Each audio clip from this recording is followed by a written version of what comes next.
La invitada de hoy, ella es Anaí Durán Guevara, especialista en movimientos sociales, representación política y pueblos indígenas, interculturalidad y género. Además, docente y socióloga por la Universidad Nacional Mayor de San Marcos, doctora en sociología por la Universidad Autónoma de México, ex ministra de la Mujer y Poblaciones Vulnerables del Perú entre julio de 2021 y febrero de 2022, primer y segundo gabinete de Pedro Castillo. Anaí, bienvenida. Muchas gracias por estar aquí en la televisión pública. A ver, formaste parte del gabinete del presidente Pedro Castillo, pero también del gabinete de Boluarte. No, bueno, forma parte del gobierno. ¿Cuándo sí te diste cuenta en algún momento de lo que estaba por suceder? ¿Algún momento lo intuiste, sentiste que la situación se complicaba? Y si fue así, ¿cuándo? Bueno, la situación en Perú está complicada desde bastante tiempo, ¿no? Recordemos que vivimos una crisis política muy profunda. Son 6 presidentes en 6 años, solo 2 elegidos por voto popular. Pedro Castillo llega al gobierno ya con una correlación muy débil. Yo soy parte del primer gabinete y el segundo del presidente, que yo termino en febrero de 2022. Y lo que tuvimos desde el primer día fue una acción deliberada de estos grupos de derecha que hoy sostienen a Boluarte para impedir que el presidente Castillo termine su mandato. Primero, inventaron un fraude electoral, dijeron que había habido fraude. Y segundo, ya en el gobierno hubo un boicot sistemático y permanente de todas las acciones del presidente, llevando además a un desequilibrio de poderes. En Perú, en la práctica, ya hay un parlamentarismo. Entonces, ¿qué se ha vuelto la usanza en la democracia peruana tan deteriorada hoy? Que una vez elegido el presidente, la vicepresidenta conspira contra su presidente. Lo vimos con Pedro Pablo Kuczynski Vizcarra, lo vemos ahora con Dina Boluarte. Y esa es la sensación de traición tan fuerte que siente el pueblo que está hoy movilizado, ¿no? Ellos pusieron a un presidente de su entorno campesino, rural, indígena, para que pueda llevar determinados cambios. Tenía en la plancha una vicepresidenta, efectivamente, que era una profesional y que fue además ministra de Inclusión Social. Efectivamente, yo compartí gabinete con ella, pero no la pusieron ahí para que fuera presidenta. Ella se comprometió públicamente en diversas plazas a renunciar si Pedro Castillo era vacado por el Congreso. Entonces, eso todavía exacerba más la sensación de traición, ¿no? Y ella no renunció, que vemos que gobierna con los partidos que perdieron las elecciones, que dijeron que había fraude y que además boicotearon sistemáticamente al gobierno. Entonces, esa sensación de indignación ha terminado generando un estallido muy grande. Lamentablemente, la situación es muy crítica. Tenemos más compatriotas muertos que días de Dina Boluarte en el gobierno y lamentablemente también una sensación de aislamiento, porque la comunidad internacional no ha terminado de cuestionar esto que estamos viviendo en Perú. Y lo digo ahorita mientras los tanques están entrando a la universidad donde yo soy docente, porque ahí habían estudiantes que estaban protestando, que estaban recibiendo a delegaciones. Entonces sí, es una situación muy, muy dura. Dina, bueno, bienvenida al país y gracias por haber venido. Un poco la pregunta que le hacía Augusto al comienzo del programa, ¿no? La pregunta que se hace ahora en Perú, ¿cómo se sale de esta crisis, ¿no? Porque en las manifestaciones quizás se ve con más fuerza el pedido de renuncia de Dina Boluarte, pero también está el pedido de la Asamblea Constituyente y el hecho de que si no se cambia la Constitución fujimorista, la crisis política en Perú va a seguir sucediendo. ¿Cuál crees que puede llegar a ser la salida a lo que, bueno, de hecho lo vemos en el graf, estallido social, se habla ya en Perú?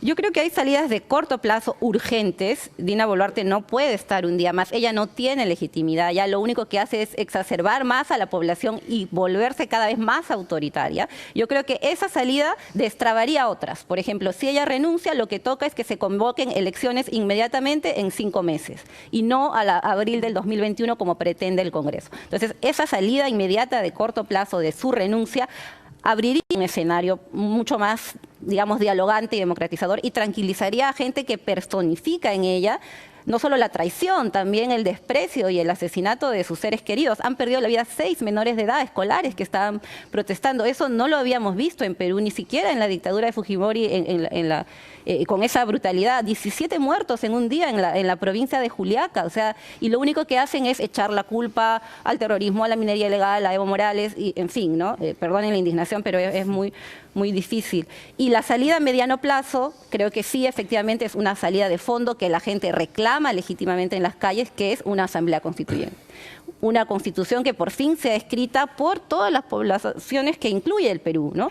Que sea de manera paritaria, que pueda cerrar esta etapa de una constitución impuesta por el fujimorismo en el 93 y sobre todo alterada y maniatada desde el Congreso los últimos años, porque no es que ellos no cambian la constitución, la cambian todo el tiempo y esa también es la sensación de indignación de la gente. La cambiaron justamente para alterar el equilibrio de poderes y boicotear a Castillo desde el gobierno. Entonces sí, lo que se está pidiendo como una posibilidad de renovar el pacto social que tenemos tan deteriorado en Perú, es eso, ni siquiera ya una asamblea, un referéndum, que no nieguen esa consulta tan básica a la gente, porque este Congreso prohibió el derecho a referéndum. Eso también es algo que creo yo, no sé si algún país democrático lo tiene, pero a ese nivel hemos llegado, ¿no? Se niegan a cambiar, a consultar a la población eso. Y yo creo que esa salida de más mediano plazo sí podría darle un nuevo aire a la democracia peruana, que ya a todas luces está deteriorada. Anaí, dos cuestiones en una que se me vienen a la cabeza. Primero, no puedo dejar de pensar en la decisión de Pedro Castillo de convocar, intentar cerrar el Congreso y convocar a la Asamblea Constituyente sin fechas y demás.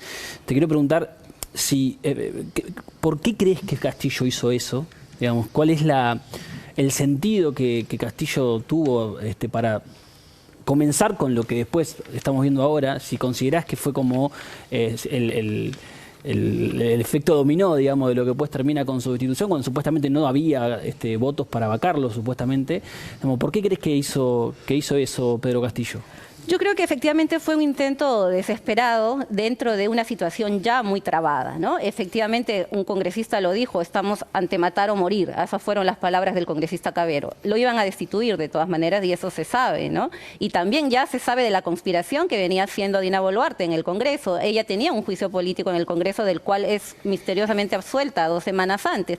Entonces, eso explica un poco, creo yo, ojalá que luego también haya más claridad en el tema, esta decisión desesperada del presidente, precipitada también a mi juicio, que efectivamente también responde a una demanda popular. La gente en las calles le gritaba, cierre el Congreso, y de hecho la gente que está manifestando se dice, nosotros le pedimos que cierre el Congreso, él lo hizo y ahora nosotros nos estamos manifestando por su libertad, ¿no?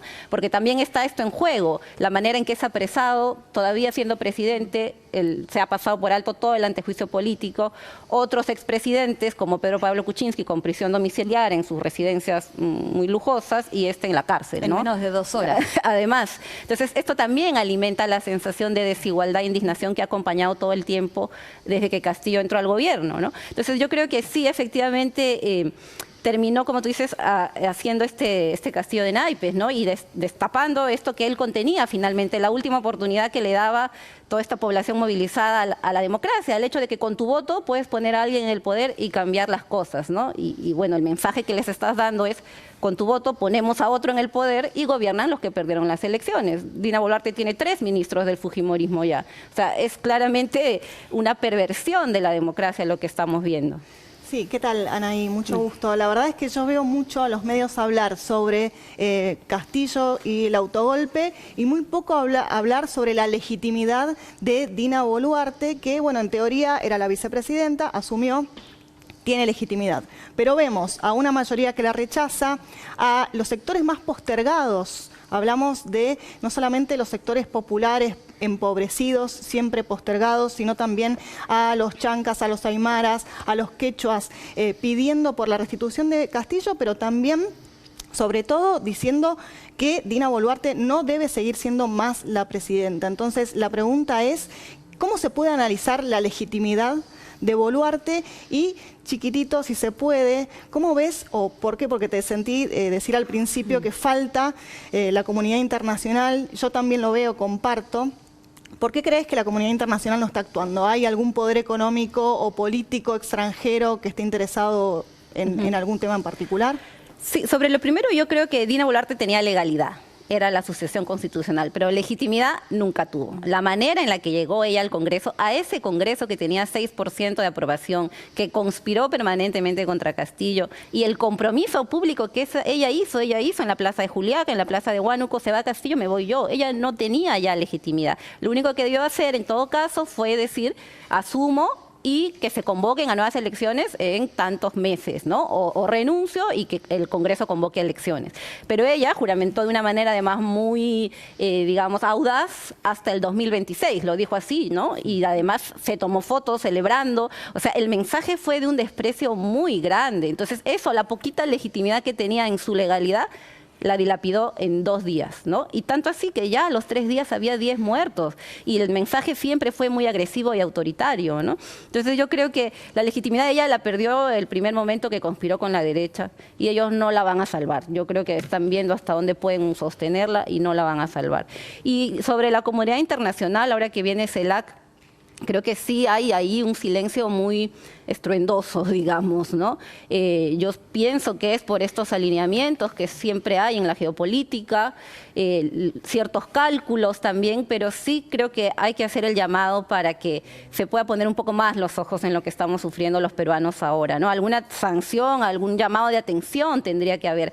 Al comienzo hubo un papel muy activo de México, efectivamente, creo que si no es por López Obrador no se pone este tema en la mesa, hubo un comunicado que firmó Argentina, Colombia, Bolivia, Honduras y el mismo México, cuestionando cómo está actuando el gobierno de Dina Boluarte, pero el resto de países sí ha sido muy silencioso. La OEA recién se reunió ayer, después de 52 muertos, a decir como que su preocupación, ¿no?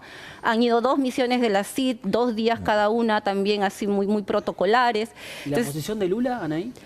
Lula muy al comienzo reconoció, todavía en medio de esta confusión por el supuesto autogolpe, todavía no era presidente. Ahora en la reunión de la OEA ha sido el canciller bastante crítico, digamos, con Boluarte. Vamos a ver si ahora en el marco de la CELAC hay algún pronunciamiento. Daría la sensación de que en Perú hay un solo poder, que es un Congreso destituyente.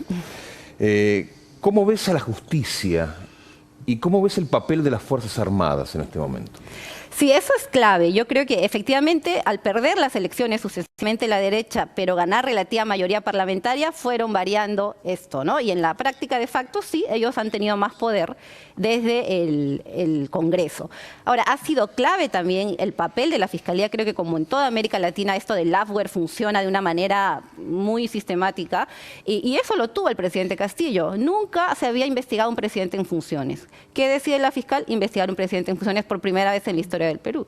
¿Y eso por qué? Porque había indicios, según ella, pero ¿por qué esta diferenciación, no? Y de pronto se abren 40 carpetas fiscales de las cuales ya no se habla, ¿no? Entonces sí se ha visto como una acción articulada. De hecho, hablábamos de una coalición golpista, Fiscalía, Congreso, grandes medios de comunicación que activaron esta destitución de Pedro Castillo, ¿no? Entonces, y lo vemos ahora, la fiscal hace una denuncia por genocidio que es más un saludo a la bandera. Saben bien que se va a caer porque no se va a aprobar esa figura que es bastante más compleja que crímenes de lesa humanidad, que es lo que se estaba pidiendo, ¿no?